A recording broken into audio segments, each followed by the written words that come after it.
Тяжелая профессия, которую не каждый способен освоить. Причина кроется в том, что в будущем специалистам придется изучать строение многих механизмов, а это требует врожденного таланта к запоминанию. Тот, кто освоит специальность строения автомобильных дорог, может быть уверен в том, что у него будет достойная работа. Знает об этом и Моусар Арчаков, поэтому и выбрал этот факультет. Я студент первого курса строительства и эксплуатации автомобильных дорог. Мне папа посоветовал учиться на этом факультете. Будет работа в дальнейшем. За 3 года я надеюсь научиться всему, что мне пригодится. Если Моусар только начинает изучать азы профессии, то Магомед Саид Костоев уже без 5 минут специалист, но уже нефтяного факультета. Молодой человек, кстати, планирует трудоустроиться в одном из северных регионов страны. За 3 года учебы преподаватели нас научили всем навыкам, которые нам необходимы на нефтепромысле. И я уверен, что все студенты, которые учатся на нефтяном, справиться со своей задачей, независимо от того, где они будут работать. Возможность реализовать планы Магомед Саиду предоставляет Политехнический колледж, который вместе с топливно-энергетическим не первый год готовит специалистов высокого уровня. На одном нефтяном факультете обучается около 480 студентов в 6 группах. Это операторы по добыче нефти и газа, по исследованию скважин, техники и технологии. Обучают их специалисты нефтегазового профиля. И, конечно, все выпускники хотят найти работу по специальности, а помочь в этом предложил глава региона. Уже сейчас ингушских выпускников планируют трудоустроить в различные организации страны, где востребованы специалисты социально-гуманитарного профиля. Соответствующая договоренность достигнута между главой республики и ректором Российского государственного социального института. По словам ректора РГСУ Натальи Починок, в университете обучаются порядка 100 студентов из Ингушетии. Ребята показывают неплохие результаты в учебе. Как отметили стороны, сотрудничество региона и вуза принесет хорошие результаты. Мы посмотрим, как можно выстроить такие отношения между главой республики, между университетом и соответствующими принимающими регионами и ключевыми предприятиями. Возможно, мы привлечем и обратимся в Роструд для того, чтобы связать вот эти вот систему координат. Но в любом случае хочу сказать, что выпускники нашего университета, они очень являются качественным трудовым ресурсом, мотивированным. И я считаю, что таким образом мы сможем очень уникальную практику отработать. Каким образом нам в тех регионах, где есть сложности с рынком труда, где пока еще создаются инвестиционные условия, посмотреть, каким образом вот эту вот избыточную трудовую силу мы могли бы качественно обучить и уже направить в те регионы, где действительно эти руки очень востребованы. Есть регионы, где необходимы трудовые ресурсы.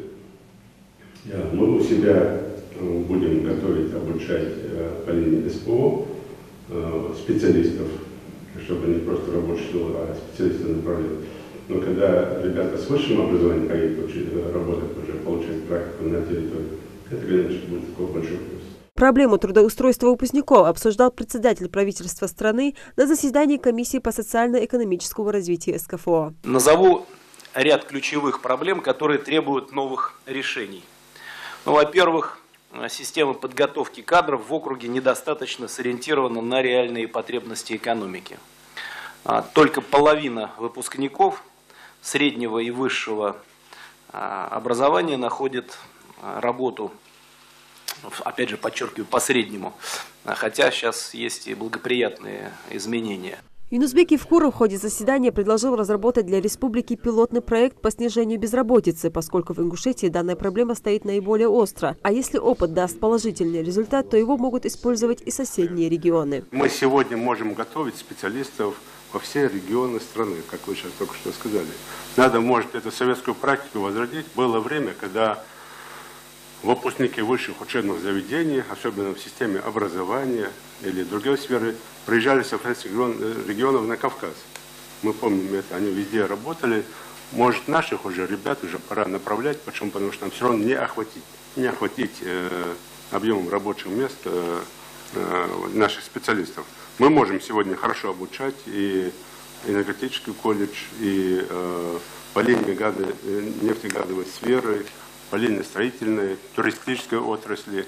Поэтому мы готовы это все давать. В этом году дополнительно разработана программа по снижению напряженности на рынке труда. В ней 3 направления – опережающее профобучение и стажировка в других местностях тех, кто находится на грани увольнения, а также безработных, стимулирование предпринимательской занятости и 3-е направление – стажировка выпускников и по возможности трудоустройства в других регионах. Программа эта разработана с целью упреждения критической ситуации на рынке труда. Она также направлена на поддержку квалифицированного кадрового потенциала, чтобы эти работники не были высвобождены. Она также направлена на то, чтобы предотвратить, направлена на снижение уровня безработицы, потому что 1008 человек мы планируем участников программы. Я думаю, это неплохой показатель, если нам удастся всех их и сохранить рабочие места, и создать. На сегодняшний день уровень регистрируемой безработицы составляет 8,6%. Такого показателя регион не мог достигнуть несколько лет. Все планируемые мероприятия, в том числе и программы по снижению напряженности на рынке труда, должны способствовать снижению числа безработных. Лейла Гайсанова, Хусен Гагиев, Рахман Суров. Новости 24.